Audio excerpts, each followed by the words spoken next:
प्यारे विद्यार्थियों, online class में आपका पुनः स्वागत है।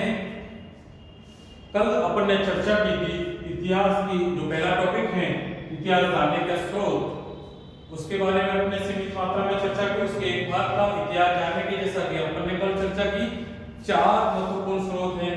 धार्मिक साहित्य यानी साहित्यिक ग्रंथ, उसमें धार्मिक साहित्य और धर्मेतर साहित्य, पुरातात्विक सामग्री और विदेशी जो लेखन हुआ है, वो सारे के सारे हमें इतिहास जानने के सोर्सेस के रूप में हम इनको अध्ययन करेंगे। जो धार्मिक साहित्य है, धार्मिक साहित्य के तीन महत्वपूर्ण धार्मिक साहित्य हैं प्राचीन काल में, जो उस समय प्रचलित थे। धर्म, ब्राह्मण धर्म या पौराणिक धर्म, बौद्ध धर्म और जैन धर्म। कल अपन ने चर्चा की भारतीय ब्राह्मण धर्म ग्रंथों की, जिसमें संपूर्ण वैदिक साहित्य, वेद, ब्राह्मण, आरण्यक, उपनिषद, वेदांत, फिर उसके बाद में महाकाव्य, पुराण, स्मृतियां, सूत्र ग्रंथ, ये सारे के सारे अपन ने कल चर्चा की उनकी। आज जो अपन अध्ययन करेंगे वो है धार्मिक साहित्य के दूसरे भाग, बौद्ध धर्म ग्रंथ या बौद्ध साहित्य, जो प्रारंभ में पाली भाषा में लिखा गया और बाद में पहली शताब्दी के आसपास संस्कृत, जो बोलचाल की भाषा थी संस्कृत, उसमें इसका लिखे गए। उसमें सबसे महत्वपूर्ण है त्रिपिटक। जिस प्रकार से पौराणिक धर्म में वेदों का स्थान है, उसी प्रकार से जो ब्राह्मण धर्म बौद्ध धर्म ग्रंथ है, इसमें त्रिपिटक का स्थान है। त्रिपिटक का मतलब तीन पिटक हैं, और जिसमें विनय पिटक, शुद्ध पिटक और अभिनव पिटक। जहां विनय पिटक भिक्षुओं के आचार विचार और नियम की बात करता है, शुद्ध पिटक में महात्मा बुद्ध और बौद्ध धर्म की शिक्षा और सिद्धांत, और अभिनव पिटक में जो मूल रूप से बौद्ध दर्शन की व्याख्या करता है। यानी कुल मिलाकर जो लेखन का विषय वस्तु है वो धर्म है, लेकिन क्या है, इसमें उस समय के तात्कालिक घटनाक्रमों का सुव्यवस्थित उल्लेख किया गया। यानी वो बिंदु जो ब्राह्मण धर्म में किसी न किसी प्रकार से जो ब्राह्मण साहित्य में लोप हुए थे, क्योंकि बौद्ध धर्म और जैन धर्म का उद्भव ब्राह्मण या पौराणिक धर्म में आई कमजोरियों के कारण से हुआ। तो कुल मिलाकर वो जो समय था या वो घटनाएं थी जो ब्राह्मण धर्म में कहीं न कहीं किसी न किसी प्रकार से नई लिपिबद्ध हुई, यहाँ लिपिबद्ध करने की कोशिश की गई है। दूसरा जो सबसे महत्वपूर्ण ग्रंथ है वो जातक कथा। जातक कथा में क्या है, ये महात्मा बुद्ध के जन्म की पूर्वकालीन घटनाक्रम को लेकर काल्पनिक कथाएं हैं, जो लगभग 570 काल्पनिक कथाओं के रूप में वर्णित हैं। जो ग्रंथ है जातक ठट्ठ वाहन, उसमें ये सारे संकलन है। तो उस समय 36वीं शताब्दी ईसा पूर्व के जो राजनीतिक सामाजिक परिप्रेक्ष्य को इन जातक कथाओं में दर्शाया गया है, जो हमारे इतिहास जानने के सोर्स के रूप में काम आ सकती है। एक और जो महत्वपूर्ण ग्रंथ है वो है मिलिंद-पन्नु, जिसमें महात्मा बौद्ध भिक्षु नागसेन और जो यूनानी शासक था मिनांडर, उन दोनों के में बौद्ध धर्म को लेकर वार्तालाप है। लेकिन पहली शताब्दी ईसा पूर्व के समय के राजनीतिक सामाजिक संगठन की भी इसमें जानकारी मिलती है, विशेष रूप से कर्ण वंश के बारे में या यूनानी वंश के बारे में जानकारी मिलती है। मिलिंद-पन्नु के अलावा दीपवंश और महावंश, ये दोनों ही 4वीं शताब्दी और 5वीं शताब्दी में लिपिबद्ध ग्रंथ हैं, जो सियनिक ग्रंथ हैं, श्रीलंका में लिखे गए हैं, बौद्ध धर्म को लेकर ही लिखे गए। लेकिन अशोक के समय की घटनाओं को इसमें संकलित किया गया है, तो इसलिए ये भी हमारे लिए महत्वपूर्ण है। इसके अलावा जो संस्कृत साहित्य, और संस्कृत साहित्यों में सबसे महत्वपूर्ण है महावस्तु। महात्मा बुद्ध के जीवन चरित्र को है, हिनयान शाखा से रिलेटेड है महावस्तु। ललित विस्तार महात्मा बुद्ध और अशोक के देवी स्वरूप को इसमें बताया गया है। और अश्वघोष पहली सदी में कनिष्क के समय का एक बहुत बड़ा विद्वान हुआ है अश्वघोष, उसके दो ग्रंथ हैं, बुद्ध चरित्र और शोधरानंद काव्य। यद्यपि इसमें महात्मा बुद्ध के जीवन चरित्र का वर्णन किया गया है, लेकिन उस समय के जो जीवन और कनिष्क के समय के जीवन के बारे में बहुत सारी घटनाओं का इसमें उल्लेख किया गया। इसके अलावा दिव्यावधान और मंजूश्री मूल तत्व, ये भी दो महत्वपूर्ण बौद्ध संस्कृत ग्रंथ है, जिसमें 8वीं शताब्दी ईस्वी के उत्तरी भारत के जीवन चरित्र इसमें मिलता है। दूसरा जो महत्वपूर्ण है साहित्य, धार्मिक साहित्य, वो जैन धर्म से रिलेटेड है और इसमें सबसे महत्वपूर्ण है आगम ग्रंथ।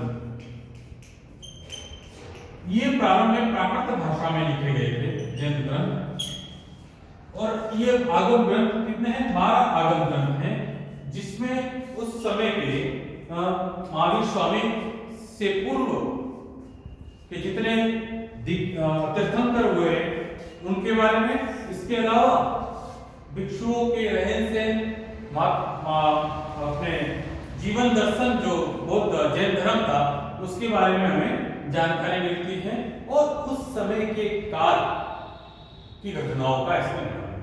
दूसरा जो महत्वपूर्ण ग्रंथ है परिशिष्ट पर्व, हेमचंद्र सूरी ने लिखा गया था परिशिष्ट पर्व, हेमचंद्र सूरी, ये भी एक महत्वपूर्ण ग्रंथ है। तीसरा जो है वो है भद्रभाव चरित्र। इसमें जैन भिक्षु भद्रभाव और चंद्रगुप्त मौर्य के वार्तालाप और उस समय की घटनाक्रम, और चंद्रगुप्त मौर्य का उत्तर से दक्षिण की ओर पलायन, अकाल, इन सारी घटनाओं कैसे मिलती है। तो ये कहीं ना कहीं हमारे इतिहास के सोर्सेस रहे हैं, जो हम इन सारे के सारे सोर्सेस के साथ में अगर इतिहास में समालोचनात्मक वर्णन करता है तो कहीं न कहीं ऐतिहासिक फैक्ट, महत्वपूर्ण फैक्टर इतिहासविदों को प्राप्त हुए। तो ये जैन साहित्य, जैन धर्म ग्रंथ भी हमारे लिए बहुत ही महत्वपूर्ण है।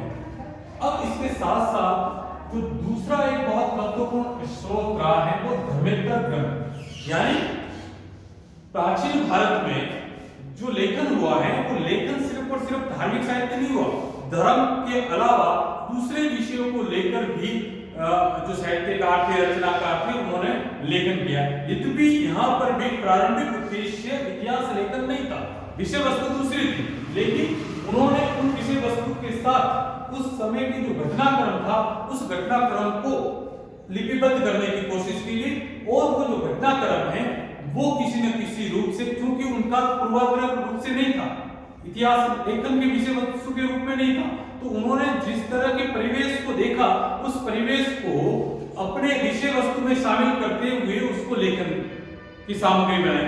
तो वो जो घटनाक्रम है वो हमारे इतिहास का विषय हो सकती है, और इतिहास जानने के बहुत महत्वपूर्ण तथ्यात्मक विवरण उन्हें प्रस्तुत किया गया है, जिसमें सबसे महत्वपूर्ण और प्रारंभिक ग्रंथ है पाणिनि की अष्टाध्यायी। ये व्याकरण ग्रंथ है, लेकिन 6वीं शताब्दी ईसा पूर्व के राजनीतिक सामाजिक संकल्प को समझने में महत्वपूर्ण। दूसरा जो सबसे महत्वपूर्ण है वो है कौटिल्य का अर्थशास्त्र। कौटिल्य कौन था? कौटिल्य चंद्रगुप्त का जो प्रधानमंत्री था, जिसको चाणक्य कहे, वो एक कौटिल्य राजनीतिक शास्त्र में कौटिल्य के नाम से सुविख्यात है, और उन्होंने राजनीतिक ग्रंथ लिखा अर्थशास्त्र, जिसमें मौर्यकालीन शासन व्यवस्था को सुव्यवस्थित रूप से समझाया गया। इस प्रकार राजनीति शास्त्र का सबसे अनुपम ग्रंथ है। तो राजनीति के हिसाब से तो महत्वपूर्ण है, लेकिन उन सिद्धांतों को समझाने के लिए उन्होंने किसका सहारा लिया? चंद्रगुप्त मौर्य के शासन विधि को सहारा बनाया। तो इसलिए चंद्रगुप्त मौर्य के शासन प्रबंध को समझने के लिए यह महत्वपूर्ण है। फिर तीसरा जो सबसे महत्वपूर्ण है वो है पतंजलि का महाभाष्य। विद्वान थे, इन्होंने अष्टाध्यायी में महाभाष्य लिखा। ये भी व्याकरण ग्रंथ था, लेकिन इस व्याकरण ग्रंथ में चूंकि पहली शताब्दी में लिपिबद्ध है, शताब्दी पूर्व में लिपिबद्ध था, तो शुंग शासन व्यवस्था, शुंग काल और यवनों के आक्रमण के बारे में इसमें महत्वपूर्ण हमें जानकारी मिलती है। इसी प्रकार से एक ज्योतिष ग्रंथ है गार्गी संहिता। उस गार्गी संहिता में भी क्या है? ज्योतिष के साथ साथ इसका है यवन आक्रमण का महत्वपूर्ण वर्णन हमें यहाँ पे भी प्राप्त होता है। फिर है स्वप्नवासवत्तम, वास ने लिखा था, ये भी 6वीं शताब्दी ईसा पूर्व के राजनीतिक स्वरूप को समझाने में महत्वपूर्ण था। फिर है कालिदास का है मालविका का अग्निमित्रम, एक साहित्य रचना थी, प्रेम प्रधान, लेकिन इसमें जो शुंग शासक था अग्निमित्र और विप्रेशी मालविका के प्रेम प्रसंगों के अलावा उस समय के घटनाक्रम और यवन आक्रमण को भी इसमें रेखांकित किया गया है। तो बहुत बड़ा साहित्य था, संगम साहित्य।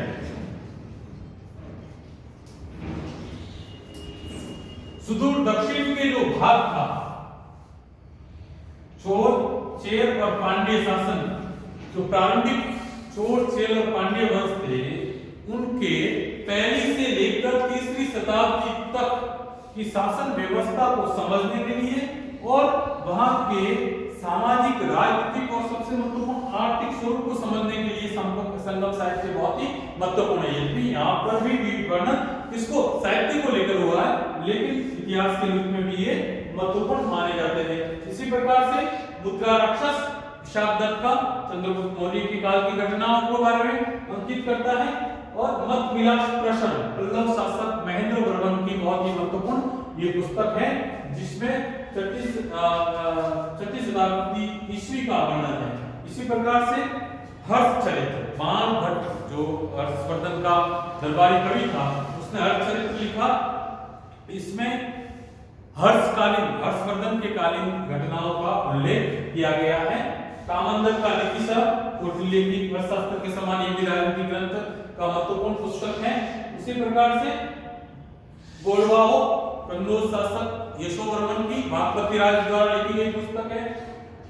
कलन की राजतरंग इतिहास लेखन को सबसे महत्वपूर्ण अगर लेखन हुआ है, सीमित मात्रा में दर्शन हर चरित्र में मिलते हैं, लेकिन इतिहास विषय वस्तु को मानकर प्राचीन भारत में अगर कोई प्रथम पुस्तक लिखी गई है तो वो कौन सी है? राजतरंगिणी, जिसमें प्रारंभ से लेकर 1200 ईस्वी तक के कश्मीर के इतिहास का लेखन हुआ। तो जो विद्वान जो पाश्चात्य विद्वान ये कहते हैं कि भारतीयों को इतिहास लेखन का बोध नहीं था, उसके सामने ये महत्वपूर्ण उदाहरण है कि प्राचीन भारत के जो कलन थे उन्होंने राजतरंगिणी इतिहास को विषय वस्तु मानकर ये लेखन किया गया था। उसी प्रकार से विक्रमांगदेव चरित्र, विलन ग्रंथ जो पुस्तक है, पद्मगुप्त की नवसाम चरित्र, जयद्रथ की पृथ्वीराज विजय, जयचंद्र सूरी की जो पुस्तक है वो है अमीर मदमर्दन। तो ये सारे के सारे जो प्राचीन भारत का इतिहास की घटनाओं को जानने के लिए धर्मेंद्र ग्रंथ लिखे गए हैं, जिनकी विषय वस्तु न तो धर्म था न इतिहास था, ऐसे विषय वस्तु थे जो सामान्य विषय वस्तु इन्होंने अडेप्ट किए, लेकिन उन समय की घटनाओं को उन्होंने जो उल्लेख किया गया है वो उल्लेख कहीं न कहीं हमारे इतिहास की महत्वपूर्ण जानकारी हो सकती है। और जब इस जानकारी को हमने जो हमारी पुरातात्विक सामग्री मिली उसके साथ समालोचनात्मक जो विवेचन किया गया, तो एक तथ्यपरक इतिहास या वास्तविक इतिहास लिखने में हमारे इतिहासविद कामयाब हुए। तो इसलिए ये महत्वपूर्ण है। तो बहुत बहुत धन्यवाद। नेक्स्ट टॉपिक अपन कल पढ़ेंगे।